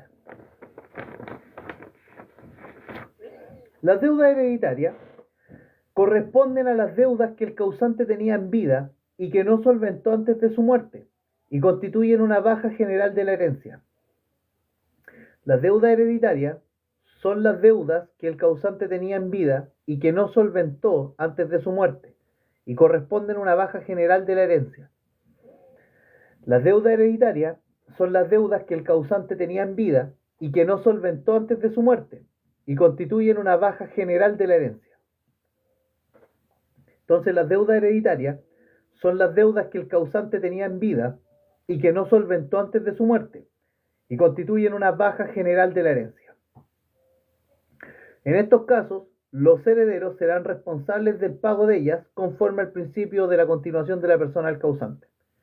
En estos casos, los herederos serán responsables del pago de ellas conforme al principio de que los herederos continúan a la persona del causante. Entonces, los herederos se hacen cargo de la deuda hereditaria en virtud del principio ultra vires hereditatis, o el principio de la continuación de la persona del causante. Estas deudas se reparten entre los herederos a prorrata de sus asignaciones. Ojo con eso. Estas deudas hereditarias se reparten entre los herederos a prorrata de sus asignaciones, salvo el caso del heredero que aceptó con beneficio de inventario, ya que éste no será obligado al pago de ninguna cuota de las deudas hereditarias, sino hasta la concurrencia de lo que valga en cuanto a lo que hereda. Estas deudas hereditarias entonces se reparten entre los herederos a prorrata de sus asignaciones, salvo el caso del heredero que aceptó con beneficio de inventario, en cuyo caso no será obligado al pago de ninguna cuota de las deudas hereditarias, sino hasta la concurrencia de lo que valga lo que hereda.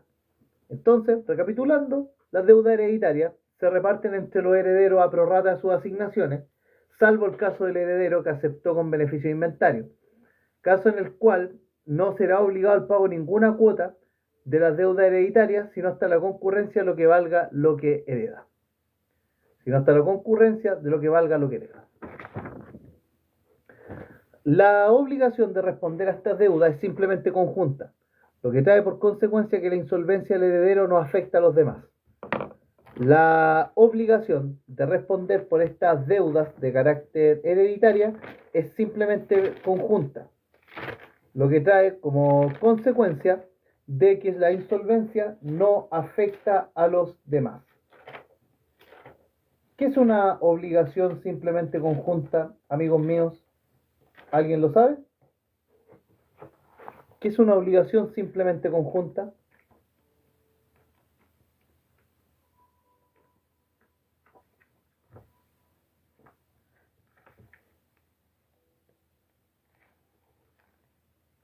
Pueden decirlo, no hay problema.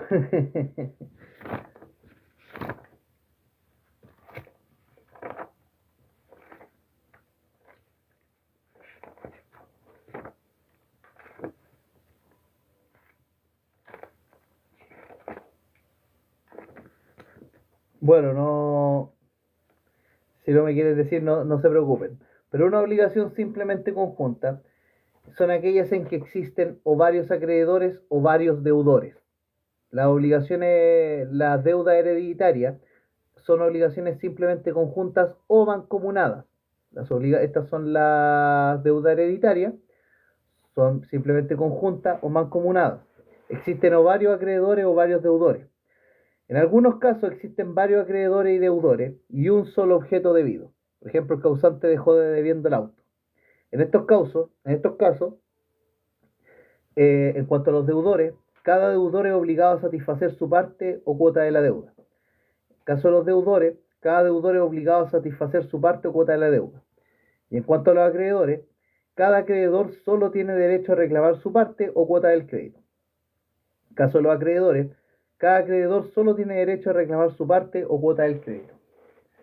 Las características de estas obligaciones, simplemente conjunta o mancomunada, es que hay una pluralidad de sujetos, en este caso una pluralidad de deudores que vendrían siendo los herederos. Y hay una unidad en la prestación, que es el objeto debido, es el mismo para todos los deudores. En este caso, este conjunto de deuda hereditaria. Y que, ojo, son la regla general. El artículo 1526 señala de que si la obligación no es solidaria ni indivisible, los acreedores solo pueden exigir su cuota y los codeudores solo son obligados al pago de la suya propia. Por eso es que se le divide pro rata la deuda hereditaria. Por regla general, todas las cuotas son iguales. Por excepción, los herederos dividen las deudas de la herencia a pro rata de su cuota. Los efectos de las obligaciones simplemente conjunta o mancomunada, aquí el deudor solo está obligado al pago de su cuota. El deudor insolvente no grava a los codeudores. La interrupción de la prescripción que beneficia a un acreedor no aprovecha a los otros, y lo que obra en perjuicio de un deudor no afecta a los otros. La culpa de un deudor no se extiende a los demás, solo autoriza al acreedor a demandar perjuicios del deudor culpable, o sea, el heredero que se está escapando, pero no el otro. La constitución en mora de un deudor o acreedor no extiende dicha calidad a los otros, hasta el monto de su cuota. Correcto, Silvita. Muy bien, anda muy certero hoy día. Muy bien. La constitución en mora de un deudor o acreedor no extiende dicha calidad a los otros, y la nulidad declarada respecto de un deudor o acreedor no se extiende a los demás. Cada cual se hace responsable de su propia cuota.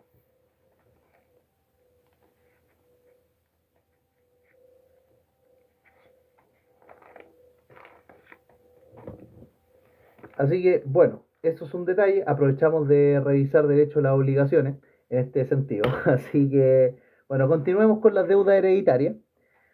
Respecto a los legatarios, estos no tienen responsabilidad en el pago de las deudas hereditarias. Por excepción, el legatario va a tener responsabilidad en los siguientes casos: para el pago de legítima y mejora, cuando el testador haya designado legados que superan el máximo que establece la ley; para el pago de legítima y mejora, cuando el testador haya designado legados que superan el máximo que establece la ley; o solo cuando al tiempo de abrirse la sucesión no haya habido en ella el patrimonio suficiente para pagar las deudas hereditarias. Cuando al tiempo de abrirse la sucesión no haya habido en ella patrimonio suficiente para pagar las deudas hereditarias. Entonces, respecto de los legatarios, señalar que estos no tienen responsabilidad en el pago de las deudas hereditarias, toda vez que dicha obligación recae en los herederos. Por excepción, el legatario tiene responsabilidad en el caso de que el pago de la legítima y mejora, cuando el testador haya designado legados que superan el máximo que establece la ley, o solo cuando al tiempo de abrirse la sucesión no haya habido en ella el patrimonio suficiente para pagar las deudas hereditarias. Cuando la plata no alcance, ahí paga el legatario. O cuando lo que le hayan asignado es más de lo que en realidad le correspondía conforme a ley. Conforme a lo anterior, es que nace un orden de prelación a la hora de pagar este tipo de deudas. ¿Y cuál es este orden de prelación para pagar las deudas hereditarias? Bueno, en primer lugar tienen que pagar los herederos. Pagan los herederos. En segundo lugar, pagan los legatarios. Pero se tiene que distinguir aquí el tipo de legatario. Primero, deben pagar las personas que tengan un legado común. Segundo, deben pagar las personas que tengan un legado anticipado o donaciones revocables. Tercero, deben pagar las personas cuyo legado se encuentre expresamente exonerado. Y cuarto, deben pagar las personas cuyo legado tenga como fin una obra de beneficencia. Y quinto, deben pagar las personas cuyo legado sea estrictamente alimenticio. Esta cuestión probablemente no se las van a preguntar, pero es necesario considerarlo. Entonces, y ahora vamos a hablar de las deudas testamentarias. Las deudas testamentarias corresponden a las deudas que el testador originó en el testamento. A las principales deudas testamentarias son los legados. Las deudas testamentarias corresponden a las deudas que el testador originó en el testamento. Las principales deudas testamentarias son los legados. Las deudas testamentarias corresponden a las que el testador originó en el testamento. Y las principales deudas testamentarias son los legados. Las deudas testamentarias entonces corresponden a las deudas que el testador originó en el testamento. Las principales deudas testamentarias son los legados. ¿Quién debe pagar el legado? Por regla general, los herederos a prorrata de sus cuotas de asignación de herencia. Por excepción, el testador puede imponer a un heredero en particular que cumpla el pago de un legado. Entonces, el que tiene que pagar el legado son los herederos a prorrata de sus cuotas de asignación de herencia. Y por excepción, el testador puede imponer a un heredero en particular que cumpla con el pago de un legado. Entonces, ¿quién debe pagar el legado? Por regla general, los herederos a prorrata de sus cuotas de asignación de herencia. Y por excepción, el testador puede imponer a un heredero en particular que cumpla con el pago del legado. Por regla general, todos los herederos pagan el legado. Si Pepito se fallece, sus hijos todos están obligados a cumplir con el legado, a entregarle el auto a Juan Manuel. Pero, por excepción, le puede imponer el testador a uno de sus hijos que pague el legado. Por regla general, los acreedores hereditarios se van a pagar antes que los acreedores testamentarios. Por regla general, los acreedores hereditarios se van a pagar antes que los acreedores testamentarios. Esto porque las deudas hereditarias son una baja general de la herencia conforme al artículo 959 del Código Civil. Por regla general, los acreedores hereditarios se van a pagar antes que los acreedores testamentarios. Esto porque las deudas hereditarias son una baja general de la herencia. Por excepción, los legados se pueden pagar de inmediato cuando la herencia no esté excesivamente gravada o cuando la herencia esté manifiestamente exenta de cargos. Por excepción, los legados se pueden pagar de inmediato en los siguientes casos: cuando la herencia no esté excesivamente gravada o cuando la herencia esté manifiestamente exenta de cargos. Por excepción, entonces, los legados se pueden pagar de inmediato cuando la herencia no esté excesivamente gravada, cuando la herencia no esté excesivamente gravada, cuando la herencia no esté excesivamente gravada o cuando la herencia esté manifiestamente exenta de cargos. Cuando la herencia esté manifiestamente exenta de cargos. Cuando la herencia esté manifiestamente exenta de cargos. Si no hay suficiente patrimonio para pagar los legados, se deben reducir a prorrata. Si no hay suficiente patrimonio para pagar los legados, se deben reducir a prorrata.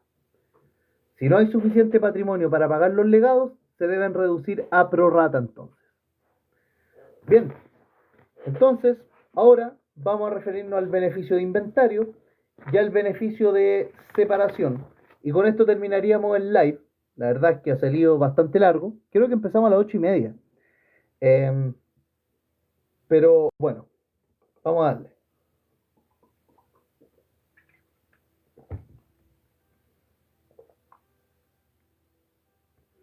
Vamos con el beneficio de inventario.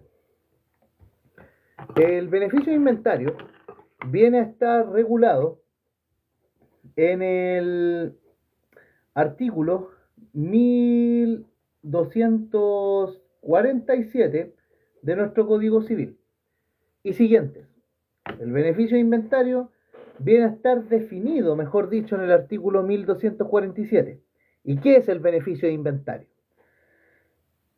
En no hacer a los herederos que aceptan responsables de las obligaciones hereditarias y testamentarias, sino hasta la concurrencia del valor total de los bienes que han heredado. El beneficio de inventario consiste en no hacer a los herederos que aceptan responsables de las obligaciones hereditarias y testamentarias, sino hasta la concurrencia del valor total de los bienes que han heredado. El beneficio de inventario consiste en no hacer a los herederos que aceptan responsables de la obligación hereditaria y testamentaria, sino hasta la concurrencia del valor total de los bienes que han heredado. El beneficio de inventario consiste en no hacer a los herederos que aceptan responsables de la obligación hereditaria y testamentaria, sino hasta la concurrencia del valor total de los bienes que hubieran heredado. Ojo con este detalle. 1247, beneficio de inventario. El beneficio de inventario consiste en no hacer a los herederos que aceptan, responsables de la obligación hereditaria y testamentaria, sino hasta la concurrencia del valor total de los bienes que hubieran heredado. Este es un beneficio que tienen los herederos y que opera por la sola circunstancia de que un heredero solicite que se haga inventario solemne de los bienes del causante. Esto es un beneficio que tienen los herederos y que opera por la sola circunstancia de que un heredero solicite que se haga inventario solemne de los bienes del causante. Este es un beneficio que tienen los herederos y que opera por la sola circunstancia de que un heredero solicite que se haga inventario solemne de los bienes del causante. Los efectos del beneficio de inventario son principalmente dos.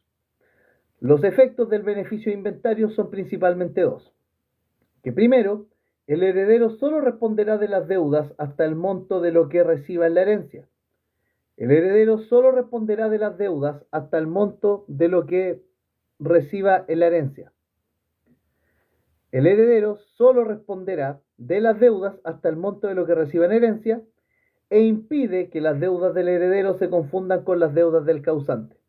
E impide que las deudas del heredero se confundan con las deudas del causante. E impide que las deudas del heredero se confundan con las deudas del causante. Estos son los principales efectos del beneficio de inventario. El heredero solo responde las deudas hasta el monto de lo que reciba en la herencia e impide que las deudas del heredero se confundan con las deudas del causante. Hola Lu, ¿qué tal? Bueno, alcanzaste a llegar para lo que es la... Estamos terminando de ver beneficio de inventario y beneficio de separación. La verdad son, estas sí que son cuestiones muy preguntables en un examen de grado. Bueno, ¿cuáles son los requisitos para que opere el beneficio de inventario? Requisitos para que opere el beneficio de inventario. Primero, se debe invocar de forma expresa al solicitar que se haga inventario solemne de los bienes del causante. Se debe invocar de forma expresa al solicitar que se haga inventario solemne de los bienes del causante. Se invoca cuando se acepta la herencia. Se invoca cuando se acepta la herencia. La sola mención de aceptar siempre que se haga inventario solemne de los bienes se debe interpretar que se acepta con beneficio de inventario. La sola mención de aceptar siempre que se haga con beneficio de inventario, siempre que se haga inventario solemne, mejor dicho, de los bienes del causante, se debe interpretar que se acepta con beneficio de inventario. Que la herencia no se haya aceptado. Si se aceptó sin invocar el beneficio de inventario o sin invocar inventario solemne, entonces después no se puede aceptar, no se puede invocar después el beneficio de inventario. Otro requisito es que se debe hacer el inventario solemne. Se debe hacer el inventario solemne. Y los bienes del inventario deben ser tasados. Y los bienes del inventario deben ser tasados. Entonces, los requisitos para que opere el beneficio de inventario son: es que se debe invocar de forma expresa. Se invoca cuando se acepta la herencia. La sola mención de aceptar pidiendo que se haga inventario solemne se debe interpretar con que se acepta con beneficio de inventario. La herencia no debe haberse aceptado, ya que si se aceptó sin invocar el beneficio de inventario no se puede invocar después. Se debe hacer un inventario solemne. Se debe pedir que se haga un inventario solemne y debe hacerse el inventario solemne. Y los bienes del inventario deben ser tasados. Por regla general, los asignatarios pueden aceptar libremente con o sin beneficio de inventario. Por regla general, los asignatarios pueden aceptar con o sin beneficio de inventario. Por regla general. Pero, excepcionalmente, no tienen la libertad para elegir si aceptan o no con beneficio de inventario las siguientes personas. Excepcionalmente, no tienen esta facultad o no pueden tener esta libertad para elegir si aceptan o no con beneficio de inventario las siguientes personas. Vale, Silvita, muchas gracias. Excelente. Un muy buen tip. Muy buen tip. La posesión efectiva entonces se señala que se pide inventario solemne. Hay que marcarlo, vale. Muchas gracias. Por regla general, entonces, los asignatarios pueden aceptar libremente con o sin beneficio de inventario. Excepcionalmente, no tienen esta libertad. Primero, las personas obligadas a aceptar con beneficio de inventario, como el caso de los coherederos. Personas obligadas a aceptar con beneficio de inventario, como el caso de los coherederos. Personas obligadas a aceptar con beneficio de inventario, por ejemplo, los coherederos. Si un heredero aceptó con beneficio de inventario, todos los demás tienen que aceptar con beneficio de inventario. Segundo, las personas jurídicas de derecho público siempre aceptan con beneficio de inventario. El fisco, obvio, el fisco siempre va a aceptar con beneficio de inventario. Las personas jurídicas de derecho público siempre aceptan con beneficio de inventario. Las personas jurídicas de derecho público siempre aceptan con beneficio de inventario. Los incapaces también siempre aceptan con beneficio de inventario. Los incapaces también siempre aceptan con beneficio de inventario. El papi fisco. Los incapaces también aceptan siempre con beneficio de inventario. Ahora, quienes no pueden aceptar con beneficio de inventario, son quien haya hecho un acto de heredero sin previo inventario, quien haya hecho un acto de heredero sin previo inventario, por hueón le pasa, quien haya hecho un acto de heredero sin previo inventario, por bueno o por ansioso, una de las dos, o quien omitió designar bienes de mala fe. Quien omitió designar bienes de mala fe. Quien omitió designar bienes de mala fe no puede aceptar con beneficio inventario. Quien omitió designar bienes de mala fe no puede aceptar con beneficio inventario. Entonces, hay que hacer la distinción. Las personas que están obligadas a aceptar con beneficio inventario son los coherederos. Cuando uno de los herederos haya pedido inventario solemne, haya aceptado con beneficio inventario, todos los demás deben aceptar con beneficio inventario, todos los demás coherederos. Las personas jurídicas de derecho público, como una iglesia o el fisco, deben aceptar siempre con beneficio inventario, igual que los incapaces también deben aceptar siempre con beneficio inventario. Y por otro lado, personas que no pueden aceptar con beneficio inventario son las personas que hayan hecho actos de heredero sin haber invocado el beneficio inventario. Aquí pasó la vieja nomás. No pueden aceptar si hicieron actos de heredero sin invocar el beneficio inventario. Y las personas que omitieron de mala fe señalar bienes. Las personas que omitieron de mala fe señalar o designar bienes tampoco pueden aceptar con beneficio inventario. No, actualmente no sé. Bueno, la verdad es que esa no me la sabía, pero es que terrible, terrible. Entonces, bueno, esas son las personas que no pueden aceptar con beneficio inventario. Las personas que de mala fe omitieron designar bienes y los herederos que hicieron actos de heredero, o las personas que hicieron actos de heredero sin haber invocado el beneficio inventario. La ansiedad hace mal, cabros, de verdad. Por último, la responsabilidad del heredero beneficiario se extingue en los siguientes casos. Responsabilidad del heredero beneficiario se extingue en los siguientes casos.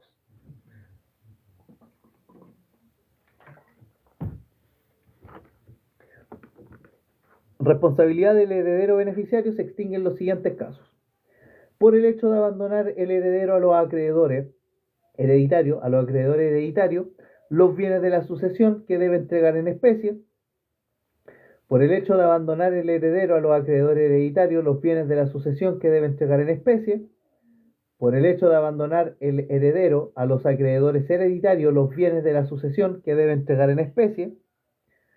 Y por haberse consumido todos los bienes recibidos en el pago de las deudas hereditarias. Por haberse consumido todos los bienes recibidos en el pago de las deudas hereditarias. Por haberse consumido todos los bienes recibidos en el pago de las deudas hereditarias.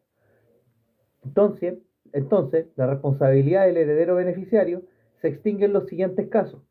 Por el hecho de abandonar el heredero a los acreedores hereditarios, los bienes de la sucesión que deban entregarse en especie. Vengan a buscarlos, están acá. O por haberse consumido todos los bienes recibidos en el pago de las deudas hereditarias. Por haberse consumido todos los bienes recibidos en el pago de las deudas hereditarias. Buena, Silvita. ¿Y qué tengo que hacer para trabajar en una notaría? Quiero ganar plata. Bien, vamos con el beneficio de separación y con esto terminamos. Es bien cortito, la verdad. El beneficio de separación está señalado en el artículo 1378 del Código Civil. El beneficio de separación está señalado en el artículo 1378 del Código Civil. Beneficio de separación, artículo 1378 del Código Civil. No tiene una definición legal, pero se puede definir como un derecho auxiliar de los acreedores en el cual se pide por parte de los mismos, de los acreedores del causante, que se paguen primero las deudas del causante con el patrimonio de éste antes de que su patrimonio se confunda con el patrimonio del asignatario. El beneficio de separación entonces se entiende como un derecho auxiliar de los acreedores en el cual se pide por parte de estos, de los acreedores del causante, en el cual se pide por parte de estos que se paguen primero las deudas del causante con el patrimonio de éste antes de que su patrimonio se confunda con el patrimonio del asignatario. El beneficio de separación es un derecho auxiliar de los acreedores del causante, en el que se pide que las deudas, que se paguen primero las deudas del causante con el patrimonio de éste antes de que su patrimonio se confunda con el patrimonio del asignatario. Nuevamente, el beneficio de separación es un derecho auxiliar de los acreedores del causante, mediante el cual estos solicitan que se pague primero las deudas del causante que tiene con estos, con el patrimonio de la persona que fallece, antes de que su patrimonio se confunda con el patrimonio del asignatario. Pónganse en el caso de que ustedes tienen una persona con la que hacen negocios y es un muy buen deudor. Él paga al día, nunca se atrasa, etcétera, y justo cuando les debe, no sé, pues 4 palos, fallece y resulta que su hijo es un tiro al aire. Y ustedes dicen, chuta, ¿qué hacemos? Porque este tipo va a agarrar la plata, ¿cachai? Y se la va a gastar toda y no me van a pagar, pues. Entonces, ustedes aplican este derecho auxiliar, ustedes solicitan que se pague primero las deudas que ustedes tenían con su socio antes de que el patrimonio de su socio se confunda con el patrimonio de su hijo, que es un tiro al aire.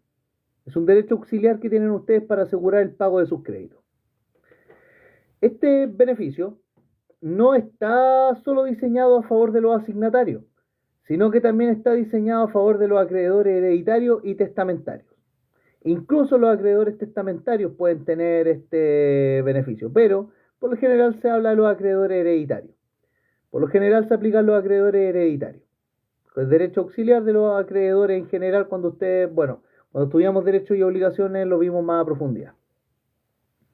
Ahora, ojo, con este detalle y aquí terminamos. El derecho de cada acreedor a pedir el beneficio de separación subsiste mientras no haya prescrito su crédito, pero no tendrá lugar en dos casos. El derecho de cada acreedor a pedir el beneficio de separación subsistirá mientras no haya prescrito su crédito, pero no tendrá lugar en los siguientes dos casos. El derecho de cada acreedor a pedir el beneficio de separación subsiste mientras no haya prescrito su crédito, pero no tiene lugar en dos casos, que son cuando el acreedor ha reconocido al heredero por deudor, aceptando un pagaré, prenda, fianza, hipoteca del dicho heredero o un pago parcial de la deuda, o cuando los bienes de la sucesión han salido ya de manos del heredero o se han confundido con los bienes de éste, de manera que ya no sea posible reconocerlos. Entonces, el derecho de este acreedor de pedir el beneficio de separación subsiste mientras no haya prescrito su crédito, pero no tiene lugar en dos casos.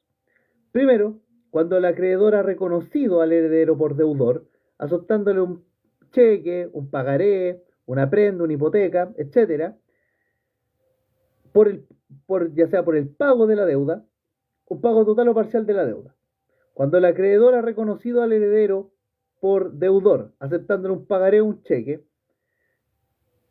o un pago parcial de la deuda, o cuando los bienes de la sucesión han salido ya de manos del heredero o se han confundido con los bienes de éste, de manera que ya no sea posible reconocerlos. Entonces, ya con esto finalizamos. El derecho de cada acreedor a pedir el beneficio de separación subsiste mientras no haya prescrito su crédito, pero no tiene lugar en dos casos. Cuando el acreedor ha reconocido al heredero por deudor, aceptándole un cheque, un pagaré o un pago parcial de la deuda, o cuando los bienes de la sucesión ya salieron de manos del heredero. Cuando ya salieron de manos del heredero, el heredero ya se gastó la plata, o se han confundido con los bienes de éste, de manera que no sea posible reconocerlos. Y eso, amigos míos, hemos llegado a la mitad del apunte, francamente, en un poquito rato, así que, miren, en una de esas nos vemos en un ratito más, así que vamos a darle con todo. Muchas gracias, Silvita, Seba, por haber estado presente acá. Muchas gracias a David, a Colo y a otras personas que estaban presentes. Así que agradecido de corazón y nos vemos en un ratito más. Dios les bendiga. Gracias, Silvita.